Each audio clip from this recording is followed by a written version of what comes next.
They thought she was powerless, until she reminded them who she was.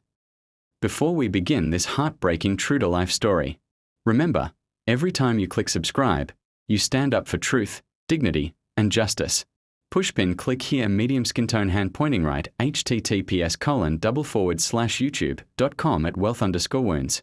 Sub_confirmation equals 1. Be part of the movement that refuses to stay silent. The ocean glittered like glass. The sound of waves rolled gently against the golden sands of Santa Monica Beach. Families laughed, kids built sandcastles, couples walk hand in hand. And among them, Vanessa Brooks, a stunning black woman in her early 30s, stood out effortlessly. Her natural curls danced in the ocean breeze, her soft brown skin shimmered in sunlight, and her white swimsuit draped elegantly over her athletic frame. But what made Vanessa different wasn't her beauty, it was her composure. Her calm, collected presence. She had come to the beach that morning with her teenage niece, Leah, hoping to finally enjoy a rare day off. For months, Vanessa had been under immense stress, board meetings, media scrutiny, and legal challenges that came with being the wife of Raymond Brooks, the CEO of Brooks Holdings, one of the most powerful corporate names in the United States. But no one at the beach knew that. To everyone else, she was just another woman enjoying the summer sun. Until 3 ICE officers appeared. They approached with authority, sunglasses low, badges gleaming. The lead officer, Agent Harris, barked, "Can we see some identification?" Vanessa blinked, confused. "Excuse me, is something wrong?" "We received a report of a suspicious individual matching your description. You'll need to come with us." The beach went silent. People stopped playing volleyball. A mother pulled her child close. Vanessa's voice trembled but stayed composed. "I'm just here with my niece. You can check my bag. There's nothing illegal here." Harris didn't listen. He gestured to his partner. "Search her things." Leah stepped in front of her aunt. "She didn't do anything. Leave her alone." The officers ignored her. Within seconds, they'd grabbed Vanessa's wrist, pulling her to her feet. Her beach towel fell to the ground, sand flying up around her. The camera phones started recording. Someone whispered, "They're arresting her for what? She's done nothing." Vanessa's calm shattered into tears. "You're making a mistake," she pleaded. "My husband is." But Harris cut her off coldly. "Save it. We hear that every day. You're watching Wealth and Wounds, stories they try to silence.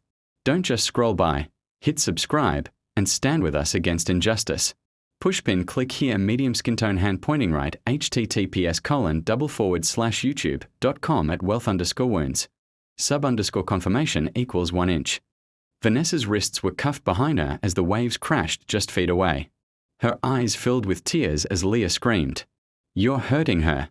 She didn't do anything." But the officers didn't stop. They led Vanessa through the crowd, past the cameras, past the lifeguard tower, and toward their patrol SUV. Inside the car, Vanessa's hand shook. "This is wrong," she whispered. "You're going to regret this." "You people always say that," Agent Harris muttered under his breath. Vanessa looked up sharply. "You people," she repeated quietly. Silence. In that moment, she realized it wasn't just a wrongful arrest. It was racial profiling, pure and simple. And it was being recorded from every angle. Back at headquarters, the officers processed Vanessa like any other detainee. They took her fingerprints, mugshot, and even made her remove her jewelry. Hours passed. Then, something happened that none of them expected. The door slammed open. A tall man in a tailored navy blue suit stormed into the precinct, followed by 4 lawyers and 2 federal marshals. It was Raymond Brooks, Vanessa's husband, the billionaire CEO of Brooks Holdings. His voice thundered, "Where is my wife?" The officers froze. Harris looked up, pale. "Yes, sir, we were just following." "Following what?" Raymond roared. "A false report? A racist assumption?" The room went silent. Within minutes, lawyers presented legal documents proving Vanessa's identity, citizenship, and more. A senior agent from Washington called the precinct directly, demanding the immediate release of Mrs. Brooks. When Vanessa walked out of that cell, her eyes burned not with tears, but with fire. Days later, video of the arrest went viral. 20 million views in less than 24 hours. Headlines exploded. ICE officers detained CEO's wife without cause. Wrongful arrest sparks national outrage. Privilege didn't protect her, justice will. And when Vanessa spoke publicly, she didn't hold back.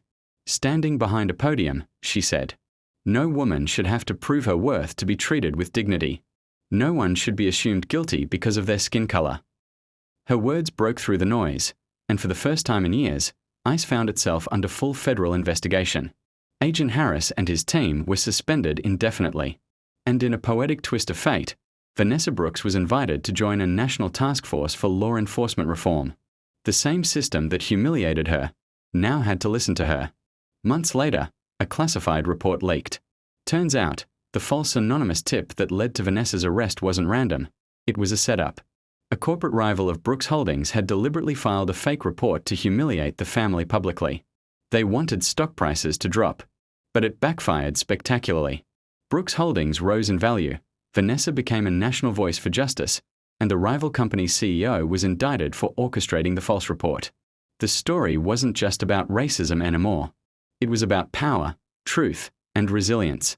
And as the final scene fades, Vanessa stands by the ocean once again, holding Leah's hand. The same waves, the same sunlight, but this time, no fear, only peace. Microphone hash if Vanessa's story moved you. Don't scroll past. Every view, every like, every share spreads awareness. Subscribe to Wealth and Wounds and join the community that fights back with truth.